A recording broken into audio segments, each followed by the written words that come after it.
Thank you, Wireless Mike, for the recommendation. This is a more perfect, this is More Perfect Union. And they are discussing how you and I, brace yourselves, pay for the private jets of rich filth. Now, I am willing for a lot of the celebrities that make our lives a little bit more interesting by being professionally interesting people. I'm willing to believe that they are simply living in ignorance. But they're still filth. I mean, they're allowed to be. They're allowed to be. We're not asking them to be saints. We're asking them to be entertaining. I really want to make that clear. But we need to define what behavior they can engage in with their millions and millions. Doing stuff with their own money, that's fine, I feel. But playing with our money, that's got to be the line. Taking those pictures of, oh, I'm relaxing in a private jet. Don't I live well? On our dime? Mm-mm. You're supposed to be taking those pictures because you've been so successful being a pretty person or singing good or whatever you do that the excess that you have left over from that affords the private jet. Not what you can bleed from our labor. Let's have a look at More Perfect Union. Remember when Taylor Swift was all over your For You page for this?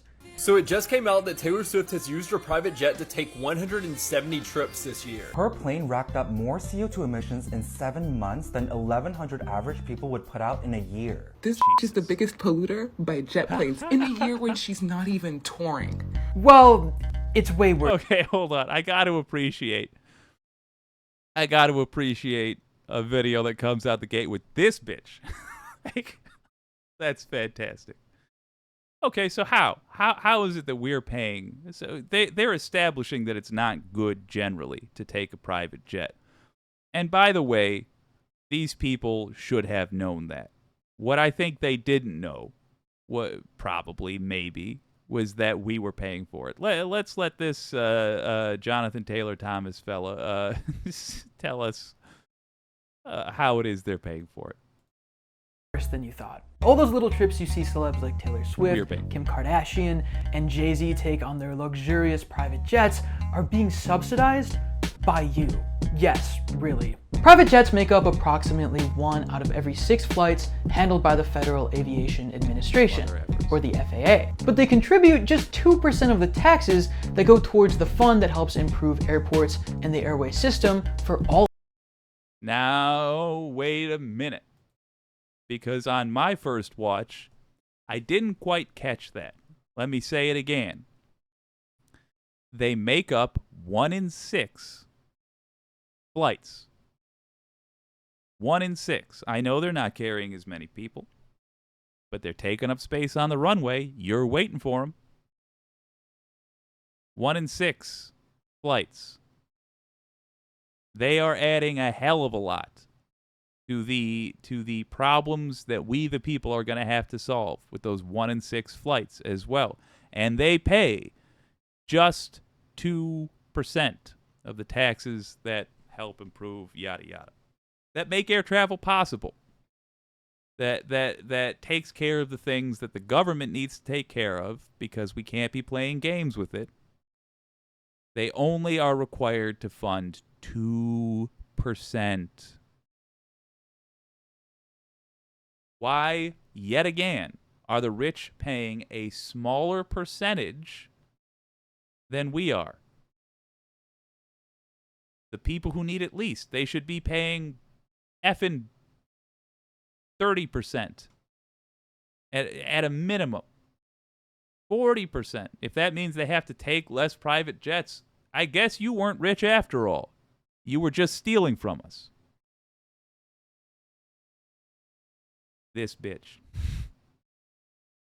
all of us. Meanwhile, commercial passengers like you and I finance about 70% of the tax revenue for that same fund. 2% for the Kincaid's. Best, most exciting part of the plane is it's all cashmere. 70%. Oh, Let me take another whack at phrasing that. You, rich person on the private jet with your Instagram, you are not private jet rich. You're not rich enough to afford a private jet. You're just rich enough to be able to get in on the con where we pay for your private jet. There it is. For us. Why the discrepancy? Commercial passengers pay a 7.5% tax on the price of each ticket they buy, in addition to a facility charge of $4.50 per ticket. So an hour-long flight with 100 passengers on board, paying $100 a ticket, for example's sake, would generate $1,200 for the FAA's Airport and Airways Trust Fund. Private jet owners and flyers, on the other hand, pay a tax on jet fuel for each flight, about 22 cents a gallon. So a mid-sized private jet that burns a conservative 200 gallons of jet fuel for an hour-long flight will pay just $44 to the FAA's fund. So how have the richest among us snagged such a sweet deal, the same way they always do? I have money. The largest player in the private jet lobby, the National Business Aviation Association, has spent an average of $2.4 million each year since 2008 lobbying the federal government, primarily for tax giveaways like this one. That's how we got into a situation where Elon Musk, with a net worth of over $230 billion, can take 171 private flights, emit 2,112 tons of carbon emissions, and pay less in taxes for flying in 1 year than we do for flying commercially just a few times a year. So obviously. So just to be clear, that was one effing guy. Because we just let them do whatever they want. That is, in a nutshell, neoliberalism. When you see, there's this big debate right now. Oh, should we have capitalism? Should we replace it with something else? I am in the camp of we should be slowly replacing it with something else, yada, yada, yada, yada. But there is a separate, more serious, more immediate conversation to be had, which is what kind of capitalism will we have? Neoliberalism, we have learned, ain't it. You cannot decide right by how much money do you currently have. Because if you got that money through a broken system, of course you're going to keep saying the broken system is working just fine. The whole point of capitalism, at least in the United States, when it was pitched to us, was that it would be well-regulated. It has to be well-regulated capitalism. Neoliberalism, let me take another whack at that word. Neoliberalism advocates for the deregulation of capital at every turn. All that means is no laws on the rich. That's literally all deregulation of capital means. No laws on business practices whatsoever if they can get away with it. And it's an utter disgrace. We're taking a lot more than we're giving. And that leads back to my contention that we should be paying more taxes. It ought to hurt. That's Stephen Prince. He's selling his private jet after reading a joint report by the Institute for Policy Studies and the Patriotic Millionaires about how bad private flying is for the environment and the public at large. All right, you hear that? Don't measure him for a guillotine. Oh my God, I almost had it. Don't measure him for a guillotine. Just him. This one, on the other hand. The report found that about 1% of people are responsible for about half of all aviation carbon emissions. It should not be so painless when you're worth $400, $500, $600 million to be able to fly across this country and spew all this carbon into the environment and use up all the infrastructure that you're using, and you're not paying enough to where it hurts a little bit when you get on. Private jets produce 10 to 20 times more carbon emissions per passengers than commercial planes. Even those short hop flights, say a 17-minute flight from Van Nuys in LA to the nearby town of Camarillo, are horrible for the climate, since a great deal of emissions come from takeoff. Right now, the planet is suffering from the warmest temperatures in 125,000 years. And the billionaire fat cats are just paying pennies to enjoy all the privileges of their wealth, but everyone else suffers. Fortunately, actions are wrapping up to ensure that they feel the pain. This summer, Abigail Disney of the Disney Empire took to the Hamptons with 12 organizers to block the entrance of a private airport frequented by the ultra-rich and their jets. Not another billionaire!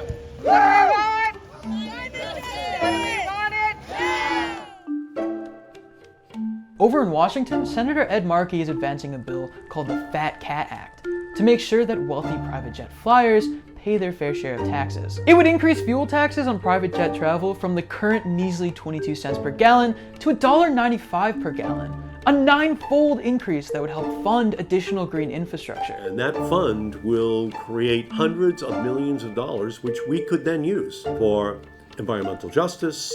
We could use it for air quality monitoring. That's a environmental justice. We could use it for air quality. That's a devastating image right there, isn't it? That's the USA in 2023 in a nutshell. Good God. Monitoring, we could use it in order to make sure that we have more mass transit in the United States to reduce the footprint of carbon in our country and on our planet that is created by these billionaires and millionaires in their fat cat private jets. And there's one thing we know, they can afford $2 a gallon. Thus far, they've just been escaping their responsibility for all of the harm which they're causing to every other family in our society and on our planet. Listen, do I think this tax... And they don't care. We'll get back to you in a moment, Jonathan. Really understand this about these people. When you see Taylor Swift make doe eyes at a person suffering from poverty, I think Taylor Swift is a fine musician. I don't need her to give a damn about this thing or that thing.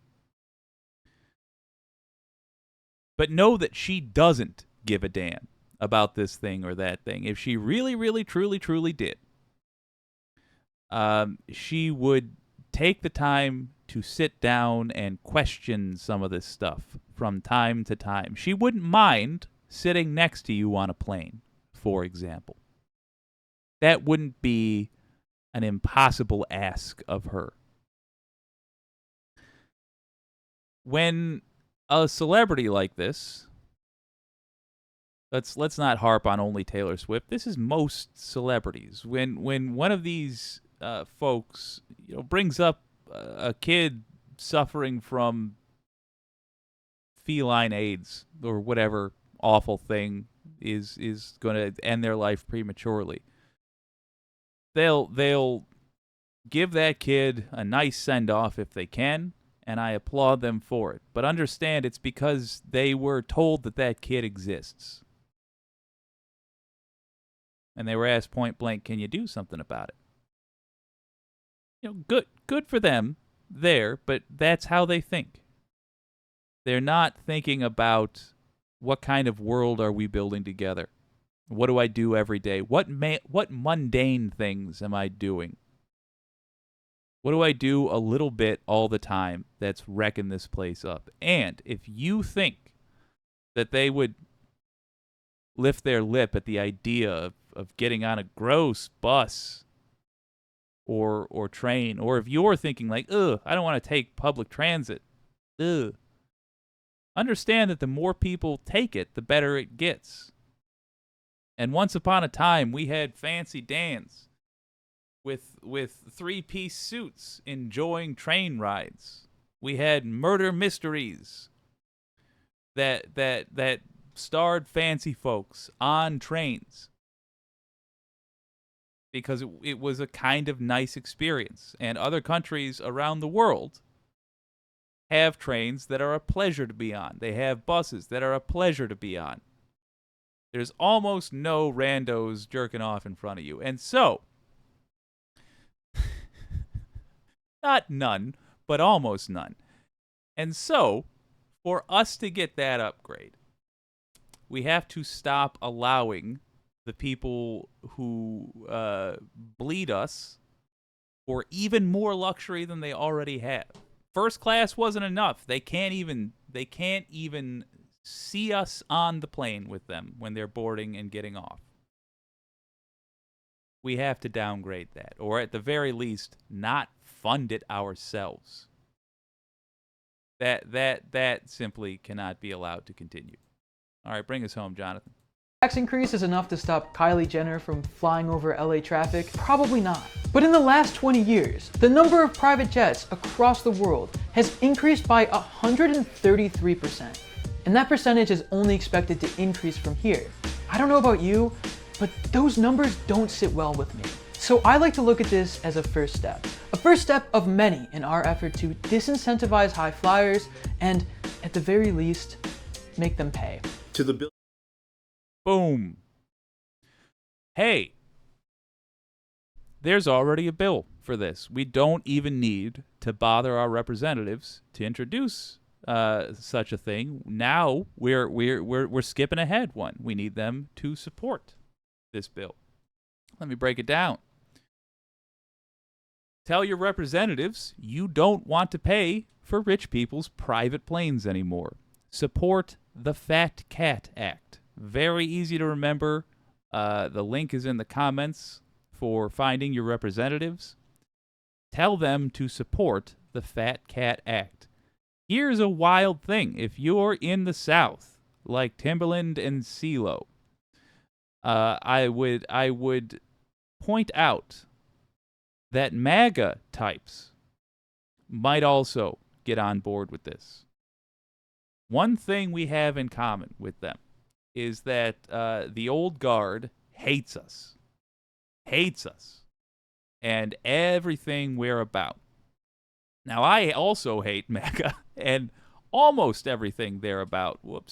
And almost everything they're about.